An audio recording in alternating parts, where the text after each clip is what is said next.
他是世界上收费最贵的理发师，只要客人往椅子上一坐，他就会举起手中的剃刀，对准客人的大脖子一刀封喉，然后踩下机关，尸体就这样掉进了楼下。而楼下是全城最火爆的肉饼店，这里的饼薄皮大馅十分划算，客人们都对此赞不绝口。但做饼的配方你绝对意想不到，这个像吸血鬼一样的托尼叫本杰明，他原本也是一个阳光帅气的小伙，经营着一家理发店，因为妻子太过于美丽动人，遭到了当地法官的觊觎，利用不法手段将本杰明赶出了这里，霸占了他的妻女。直到15年后的某一天，本杰明再次回到了这里，并改头换面，化名陶德。他暗自发誓要手刃法官，夺回属于自己的一切。告别了救命恩人安东尼后，陶德来到一家肉饼店，老板娘一眼就认出了他。在老板娘这里得知，当年妻子被法官霸占后不甘受辱，服毒自尽，而他的女儿则被法官以领养的名义囚禁了起来。接着他们来到楼上，这里是陶德曾经的家。老板娘打开地板，拿出一个盒子，里面装的是陶德以前用的剃刀，这些剃刀由纯银打造。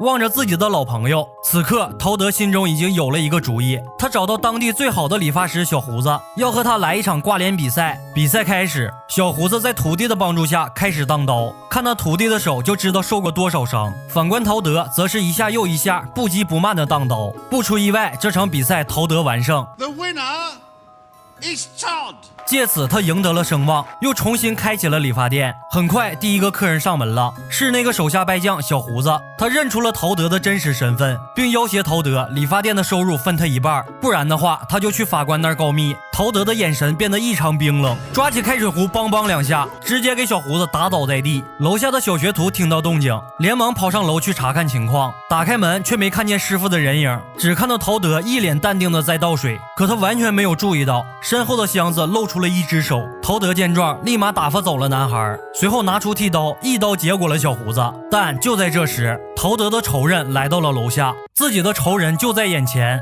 男人只需挥一挥手就能让他毙命。可就在下刀的那一刻，安东尼闯了进来。就这样，陶德痛失了复仇的机会，他很是愤怒，赶走了安东尼。但眼下还有更重要的事情，那就是小胡子的尸体怎么办？老板娘给出了一个好主意，那就是搅碎做成馅饼，这样还可以节约成本，再也不用花钱买肉了。陶德觉得这个办法好，于是就开始改装自己的椅子，等客人往上一坐，对着脖子来上一刀，然后踩下机关，尸体就被送到了地下室，那里是制作馅饼的地方。几分钟后，鲜美可口的肉饼就出炉了。为了不让人发现，他们专挑外地人下手。老板娘还收留了小胡子的徒弟，让他在这里打杂。有了新配方的肉饼店，生意变得异常火爆。食客们只知道好吃，却完全不知道肉馅的秘密。只有街边的一个女乞丐看着冉冉升起的黑烟，警告人们这家店不干净。可谁能听一个乞丐说的话？老板娘让小学徒赶走了女乞丐。另一边，法官会经常透过小孔偷窥养女安娜，准备等她成年和她结婚。但安娜却爱上了一面之缘的安东尼，准备和他私奔。法官一怒之下把安娜关进了监狱。安东尼慌了，他找到陶德帮忙。陶德给他出了个主意，因为市面上卖的假发都是在监狱收集来的，陶德让他装成收头发的混进去，然后救出安娜。陶德也趁机写了一封信给法官，准备把他引过来。当晚，小学徒找到老板娘，提醒他小心陶德，因为他注意到理发店的客人一直都是只进不出，怀疑陶德有不可告人的秘密。老板娘顿时一愣，知道事情快要瞒不住了，她只好把小学徒带进了地下室，谎称要教他制作馅饼，却在离开时偷偷锁上了大门。这个小男孩拿起馅饼一口咬了下去，可像是被什么东西硌了一下，拿出来一看，赫然是一截大拇指。男孩瞬间恍然大悟，他往绞肉机里一瞧，里面竟然堆满了人手人脚。还没等他反应过来，楼上又掉下来一具尸体，男孩当场就吓傻了，本能的想要逃跑，却发现大门已经被锁上，他害怕极了。就在几分钟前，法官的手下接到市民投诉，说肉饼店的烟囱总是乌烟瘴气，还散发着一股恶臭，他要仔细检查一下。还好陶德机智一下反应过来，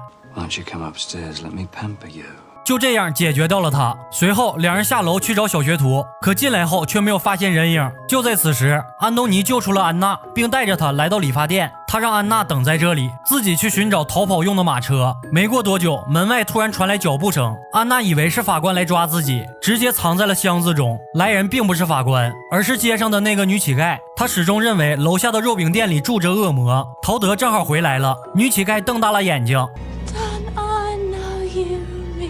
这时门外传来法官的声音，陶德来不及多想，一刀解决了女乞丐，踩下机关。法官也随后赶到，复仇的机会来了。陶德谎称安娜就在这里，但见她之前需要先整理一下形象。法官高兴极了。 How about a shave? Sid.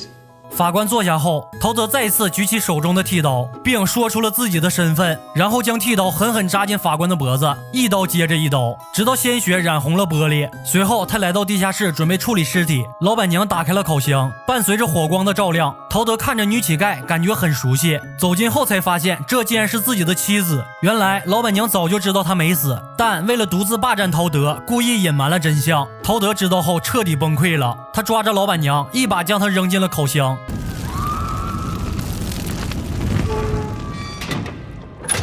最后，陶德抱着死去的妻子，诉说着两人的美好时光。这时，小学徒从下水道爬了出来，捡起地上的剃刀，一刀割破了陶德的喉咙。这可谓是善恶终有报，天道好轮回。不信抬头看，苍天饶过谁？